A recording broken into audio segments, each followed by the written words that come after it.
Police department, government எல்லாருமே திணறிக்கிட்டு இருக்காங்க guys. யாகமி லைட்டை வந்து பிடிக்க முடியலையே, யார் வந்து இந்த மாதிரி பண்ணிகிட்டு இருக்கிறா, கிரிமினல்ஸ் எல்லாம் வந்து கண்டினியூஸாக கொண்டுக்கிட்டு இருக்கிறா அப்படின்னு தெரியாமல் தவிச்சுக்கிட்டு இருக்கிறப்ப தான் இந்த ஒரு ஆள் டிடெக்டிவ் எல் இந்த கேஸுக்குள்ளே வராரு. பயங்கரமாக வந்து அதாவது வந்த 2வது நாள் வந்து யாகமி லைட் எங்கேன்னு கண்டுபிடிக்கிற அளவுக்கு வந்து செம்ம ஸ்கில் ஓரியன்ட் கைஸ். அதுக்காகவே இந்த சீனை எடுத்துருக்குறாங்கன்னே சொல்லி ஆகணும்.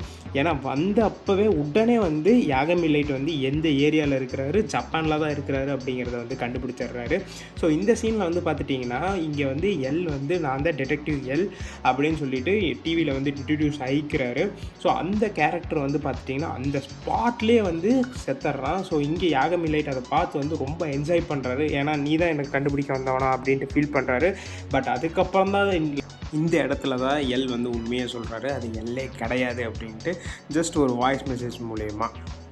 ஸோ இங்கே வந்து யாகமி லைட் சரியாக சிக்கிறாரு. ஏன்னா அப்படின்னு பார்த்துட்டிங்கன்னா இந்த டெலிகாஸ்ட் வந்து ஆல் ஓவர் த வேர்ல்டு லைவில் நடக்குது அப்படின்னு ஃபஸ்ட்டு சொல்லியிருப்பாங்க.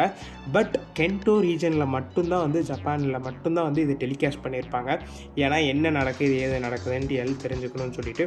ஸோ இதை வச்சே வந்து எல் வந்து யாகமி வந்து கென்டோ ரீஜனில் மட்டும்தான் இருக்கிறாரு அப்படிங்கிறத வந்து கிளியர் அண்ட் கட்டாக கண்டுபிடிச்சிருப்பாரு. ஸோ இது போதும் அவரோட ஸ்கில் செட் சொல்கிறதுக்கு. ஸோ இந்த மாதிரி எந்த ஒரு இன்ட்ரெஸ்டிங் ஃபேக்ட் நீங்கள் எல்லை பற்றி இம்ப்ரெஸ் ஆனீங்க அப்படின்ட்டு. மோரோவர் நீங்கள் டீம் எல்லா டீம் யாகமியா அப்படிங்கிறதையும் கமெண்ட் செக்ஷனில் கமெண்ட் பண்ணுங்கள். பை கைஸ், இன்னொரு நாள் இன்னொரு வீடியோ இன்ட்ரெஸ்டிங் வீடியோ இந்த மாதிரி பார்க்கலாம்.